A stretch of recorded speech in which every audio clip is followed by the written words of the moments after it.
Hey everyone, my name's Kevin, and I just wanted to take some time to walk through how I like to use Ableton Live. So let's get started.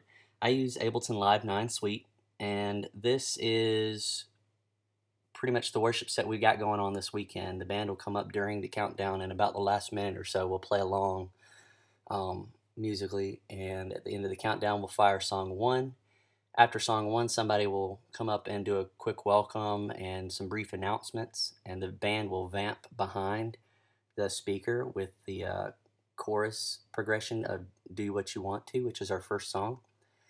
After that, we'll transition into the second song, straight through this third song, and then there's going to be a prayer.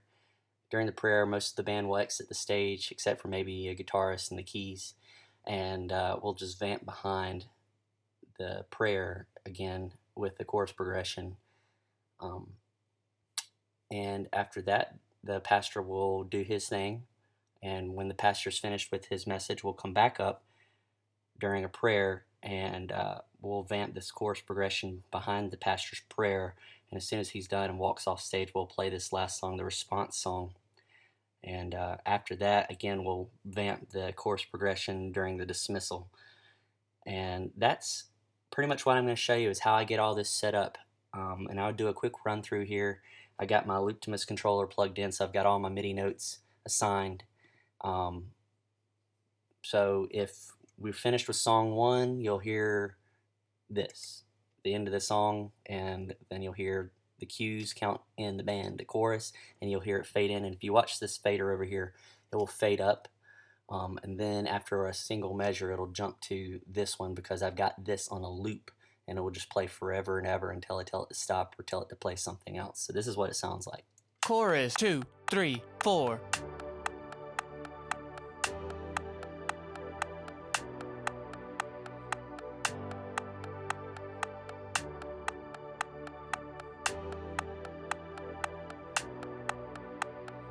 Chorus.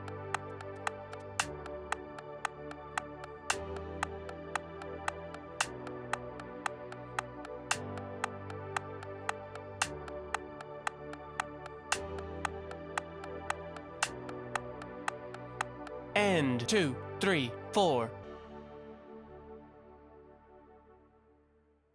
Intro 2, 3, 4. So that's kind of how that works, and it works the same for these other songs as well.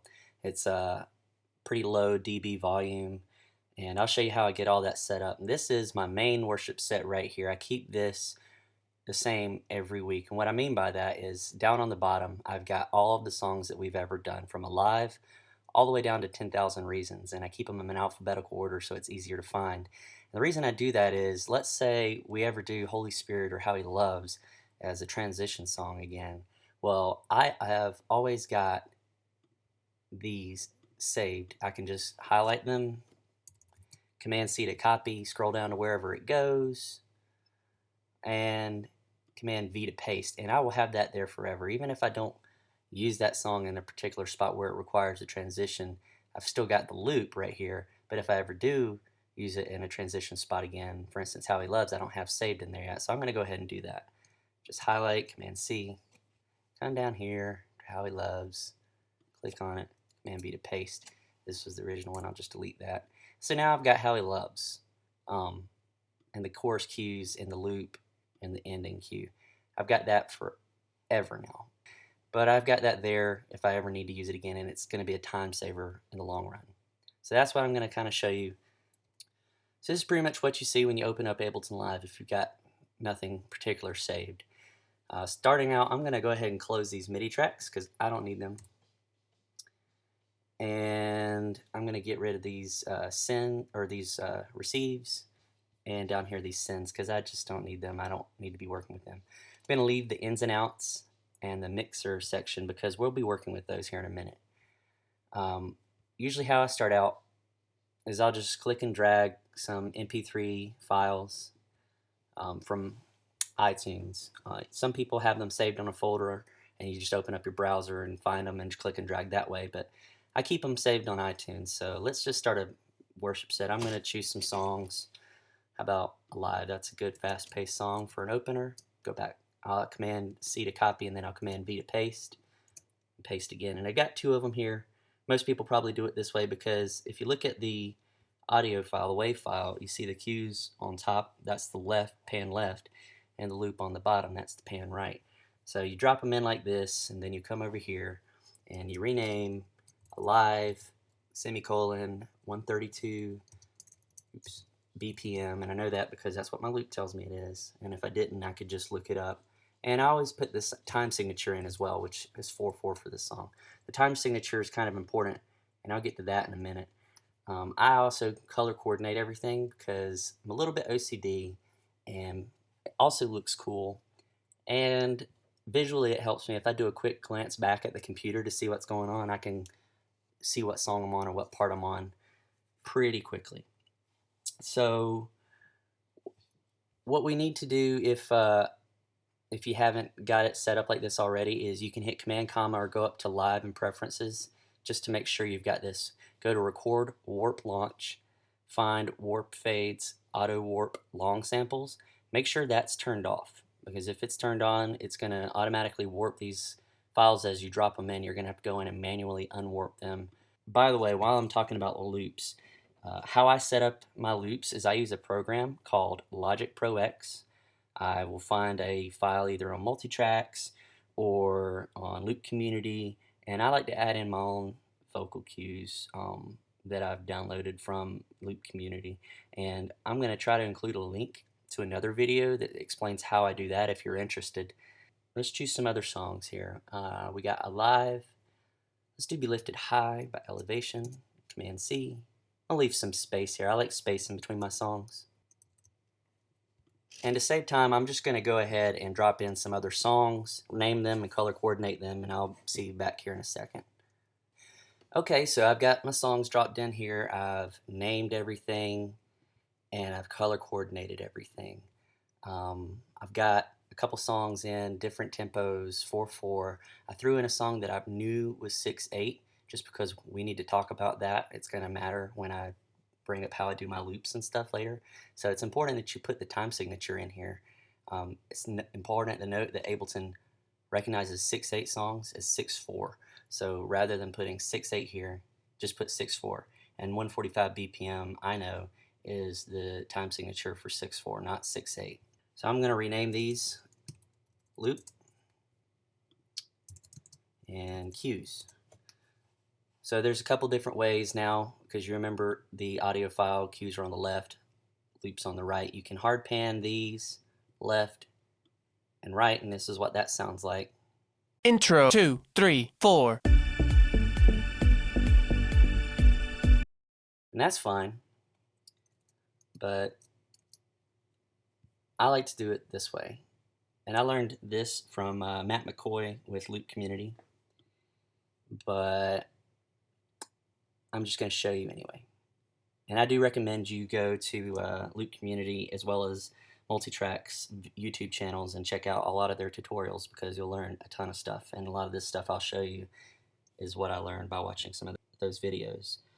Will Dog and Matt McCoy are stellar guys who really know their stuff when it comes to this program. Ableton's very flexible and there's a ton of ways to do the same thing. This is just a way that I found out. It may not be the best way, but it is a way that I like to do it. So you go to Audio Effects on your browser, scroll down to Utility, click and drag Utility into Loop, and click and drag Utility into Cues. Okay, and we know we're on Cues now. I'll highlight it so we know. We know the cues are on the left, so I'm going to tell this to play the left. I'm going to highlight Loop, and I'm going to tell this to play the right because we know Loop's on the right. And now what happens? I'm going to solo this track because before, if we didn't have this panned hard left or right, it would play the cues and the loop together. Now it's just going to play the loop.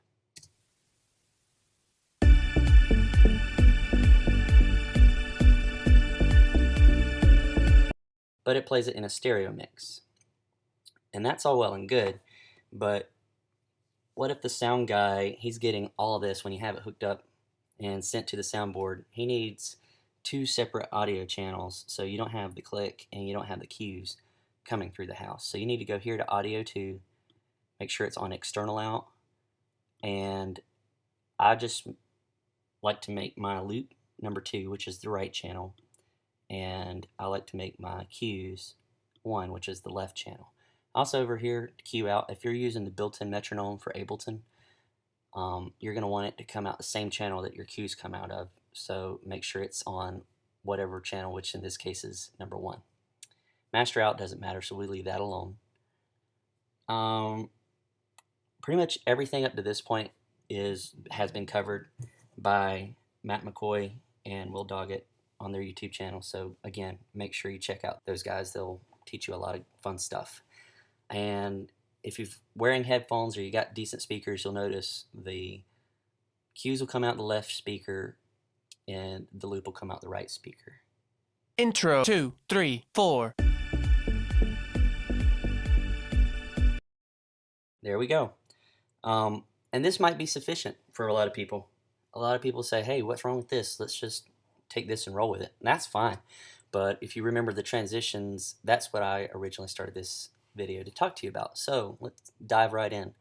I'll make sure that I'm on whatever song I want to edit. In this case, it's Alive. So I need to make sure my global BPM and my global time signature match up to the song that I'm on. And the best way to do that is just to play the song. Intro 2. So it'll match up 132.44. Now I'll click here, highlight both of them, Command C to copy, and I'll hit Tab or click on this button to go to Arrangement View.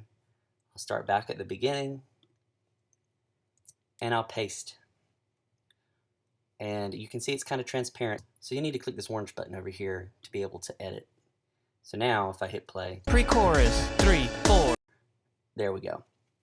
So I'll scroll to the end of the song to get an idea what the end of the song sounds like, just so I know what kind of transition I'm wanting to roll with. Outro 2, 3,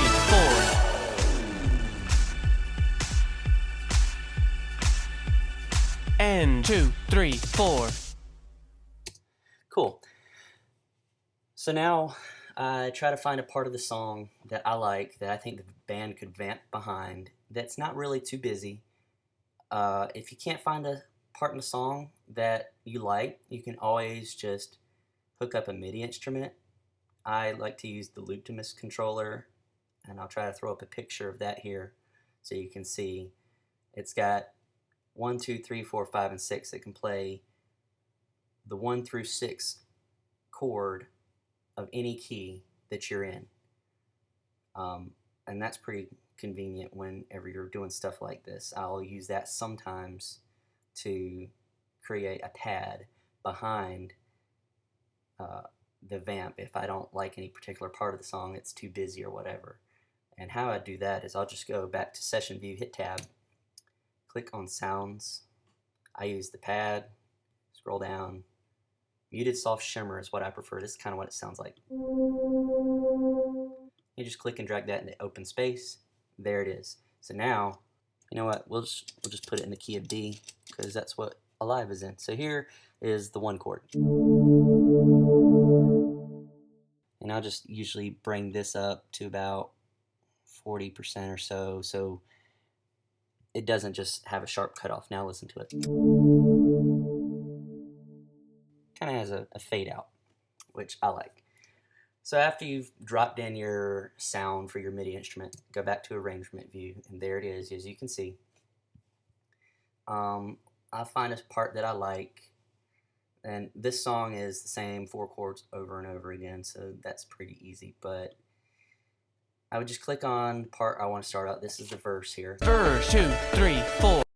So I'll start here, and you go up here and click record, and I'll just play. These aren't going to be the right chords because I don't have the chart in front of me, but I'm just going to play along some random chords so you can hear what it sounds like. Verse 2, 3, 4.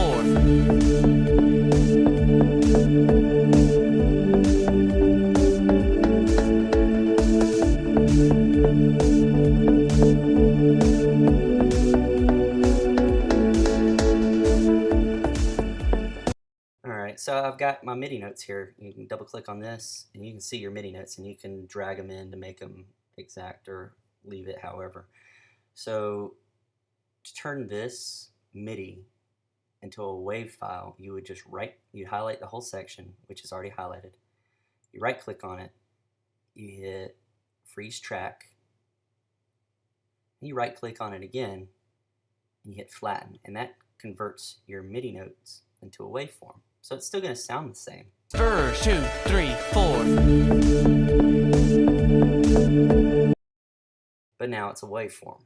And then I would just click and drag this up into whatever section I wanted it into the loop. Make sure you put it in the loop, not the cues. And now that is going to play instead of the original loop. Verse 2, 3, 4.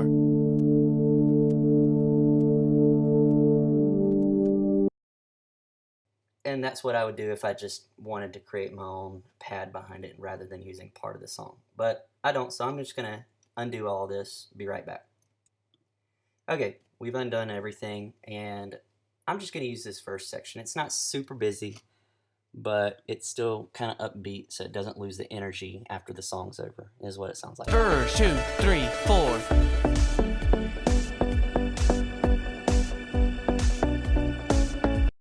So I'm going to highlight this whole section, including these cues here. I hit Command C, come back to the beginning, Command V to paste it.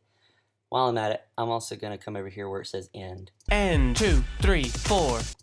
And I'm going to highlight end, Command C, back over here to the beginning. We'll just delete the rest of these, we don't need them. And I'll paste the end right here. Just leave it off to the side for now.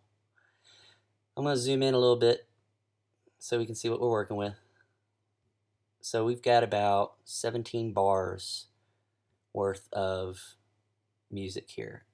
Now let's edit some of the fade ins. You go over here, make sure this is on mixer, and then track volume. Same thing for the cues, mixer, track volume. I always make my cues a little softer. I usually do about -8 dB. It just helps my band when they can hear the cues are a little bit quieter. They know, oh, we're not going back into anything. We're just going to vamp behind something. So I'll leave that a little quieter and you can hear that. Verse 2, 3, 4. You can still hear it, but it's not overpowering in your ears like most of the time they probably would be. Let's just drag this down to -15 dB. And I started out from -infinity dB, so it's got a nice little swell in. I always also do a measure of fade in. That way, when I do my loop later on, it's only going to have a measure, and we'll talk about that here in a minute. But this is what this will sound like. Verse 2, 3, 4.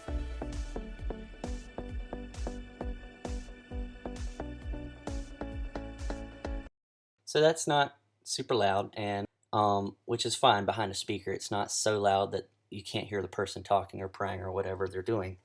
So what's next? Well, this says pre-chorus or something here. Pre-chorus 3, 4. So I want it to say verse because we're just going to keep vamping the verse. So I'll highlight that, paste it.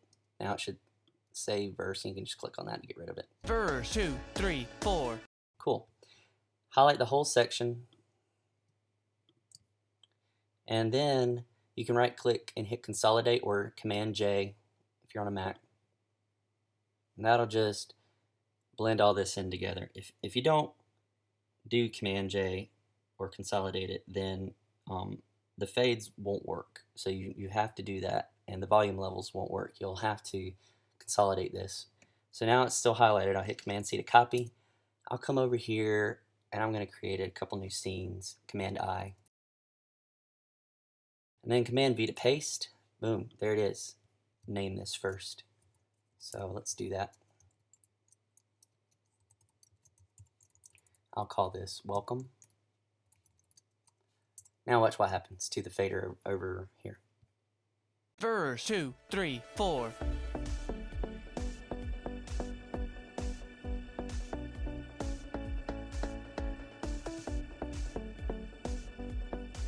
Cool. And you can also rename these, which is what I like to do. So if you do enough of these, you might forget what section you did. So I'll name that verse. Now I'll get rid of muted soft shimmer. We don't need that anymore. Now we need to create a loop for these. So go back to audio effects, go down to looper, and just like we did with the utility tool, click and drag looper into the loop and the cues. And you'll tell it to record however many bars you want it to record. In this case, remember, it was 17 bars, but one of those bars is a count in, so really it's only going to be 16 bars.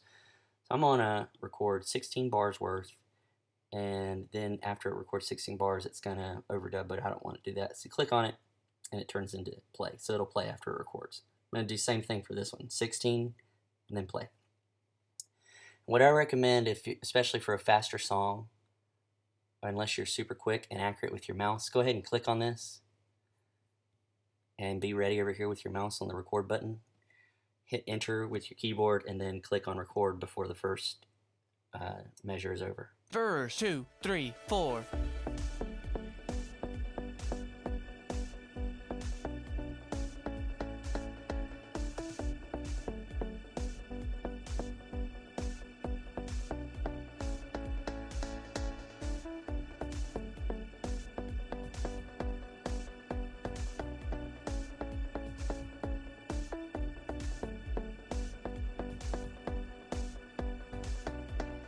Verse 2, 3, 4. And then I'll stop it. And you see right here it says drag me. I'm going to do just that. I'm going to click and drag all the way up here. I'm going to do the same thing to the cues. So I'll be right back after I've completed that. Alright, so I've done the same thing to the cues. I'm going to click and drag up here. And I'm a stickler for everything being the same color. So I'm going to make sure everything's the same color. And I'll rename these verse loop and verse cues loop. Now listen to the sound, the volume of each of these.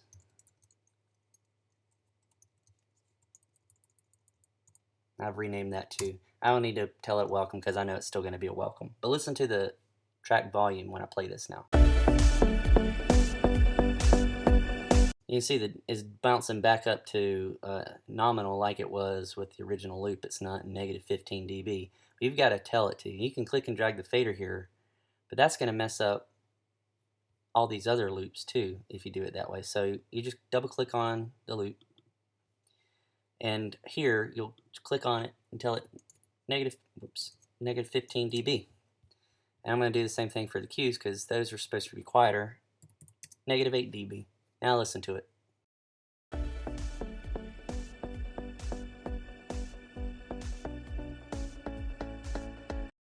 Perfect. So what's next after that? Well, to make things a little bit more hands-free, I will highlight these.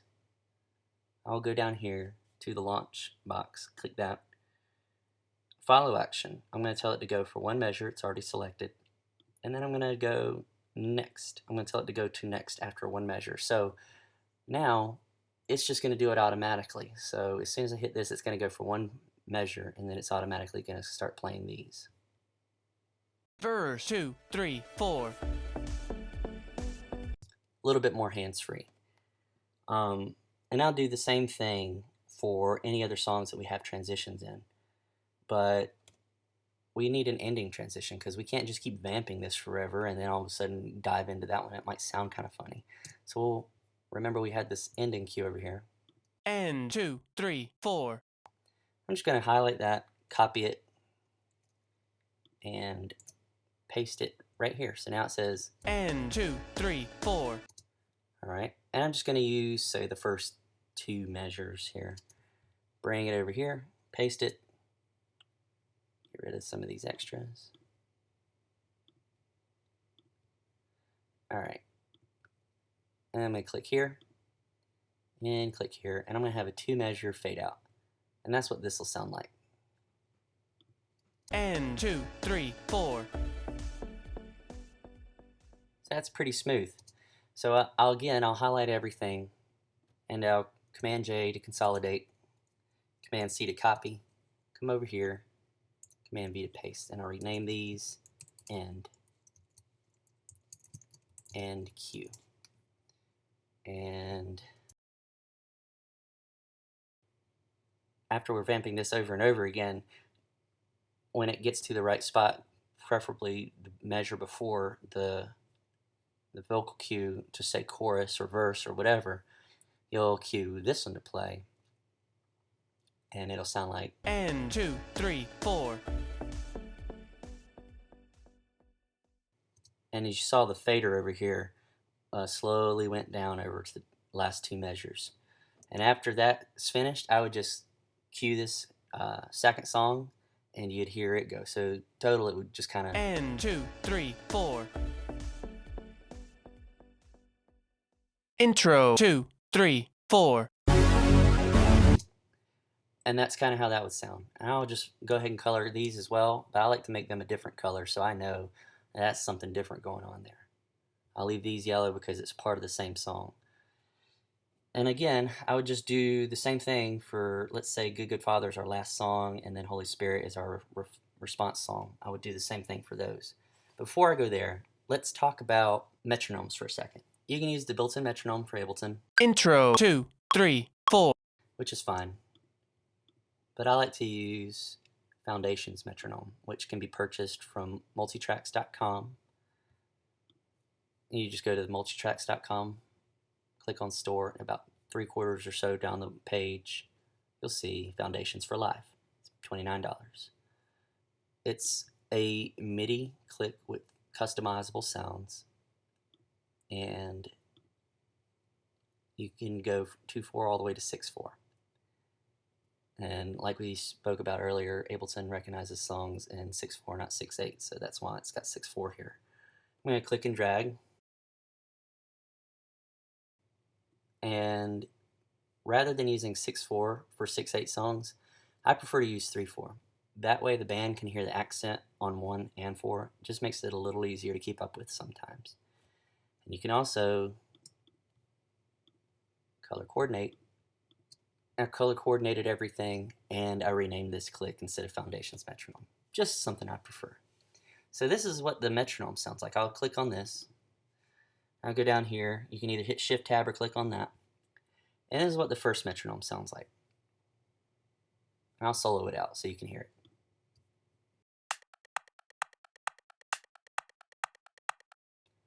All right, and this is what the second one sounds like. It's kind of a shaker sound or a woodblock sound. I prefer to use the woodblock sound. It stands out a little bit more than the shaker, but it's not as harsh on the ears as the beeping that Ableton's built-in metronome has. Over time, I just figured out the dB levels that I prefer, and here's what I like is -0.6 on the accent, -0.6 on the fourth, and because they're a different sound, the accent still stands out. -12 on the 8, and I will drag the 16ths down to -infinity because with the 16ths, especially on a quicker song, it's just too busy. And here's what that sounds like. So I think that's pretty easy to hear, pretty easy to follow along with, even when you have loops and cues and everything else going on in your ears. So I'm going to take a few moments and create some transitions for Good Good Father. But before I do that, I want to talk to you why it was important to include the time signature, because remember, we need our global BPM and our global time signature to match up with what song we're editing. And if you don't have the time signature put into your scene, your global is going to stay whatever, which would be 4/4 in this case. So watch what happens to a global when I click Good Good Father. Changes to 145 BPM in 6/4, and that's good. So now I'm going to do the same thing I did for a live, and I'll be right back. Okay, so I decided to go with the ending of the song, which is bridge. It's a down bridge, and then you also have the ending cue included. N 2 3 4 5 6. So I'm just going to go through and adjust my volume levels like I did before. Be right back. So my volume levels are adjusted, and here's kind of what that sounds like. Bridge 2 3 4 5 6.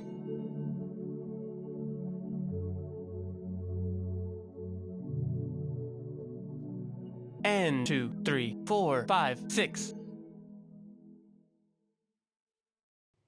So we had a fade in and a fade out.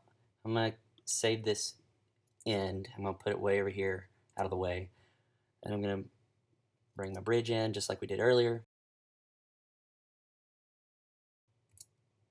consolidate, copy, make some extra scenes,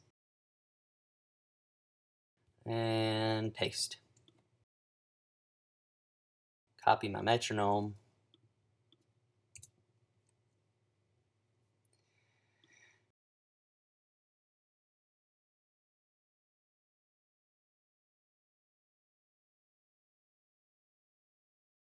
Alright, so I've got the bridge saved in here, and I've got my scenes over here already named and colorized. And we're going to do the same thing as we did earlier with the looper. Also important to note, when you have your looper, if you don't have the time signature in, it's going to record in 4/4 or whatever you last played. So you would have to come up with some crazy calculation to figure out how many measures of 4/4 you need to record to get everything in 6/4. But when you got the time signature already plugged in, it'll automatically record in 6/4. So we've got 9 measures minus a measure of count in, so 8 measures total we want to record. Okay? And watch what happens now when I record it. Instead of recording each bar in 4/4, it's going to record each bar in 6/4. Bridge 2, 3, 4, 5, 6.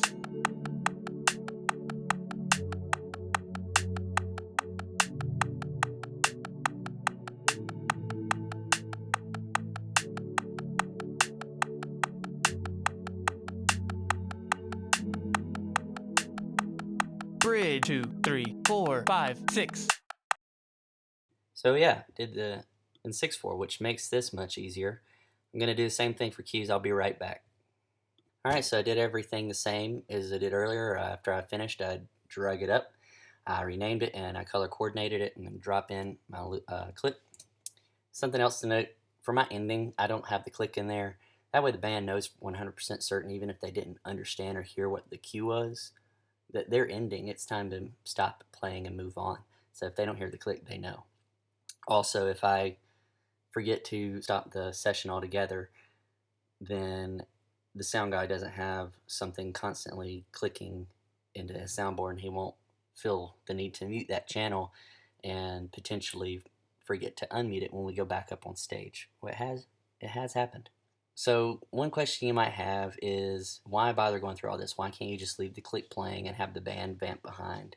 And that's a good question. That could work, and we've done that in the past.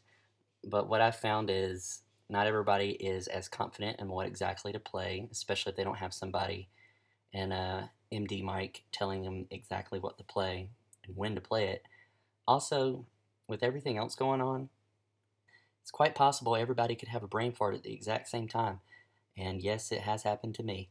So this is kind of a failsafe that something's going to play behind the speaker or whatever's going on. Even if everybody has a brain fart, you're going to have some sort of space filler, so there's no dead space. Don't forget to double click and tell these to not play as loudly. So something else to note whenever you're working with 6/4, you notice on the transition cues down here it says signature 4/4. You want to make sure you change that to 6/4. If you don't, then it's only going to play 4 beats and move on, and then you're going to tell it to play only a single measure and then go next. And this is what that sounds like. Bridge 2, 3, 4, 5, 6.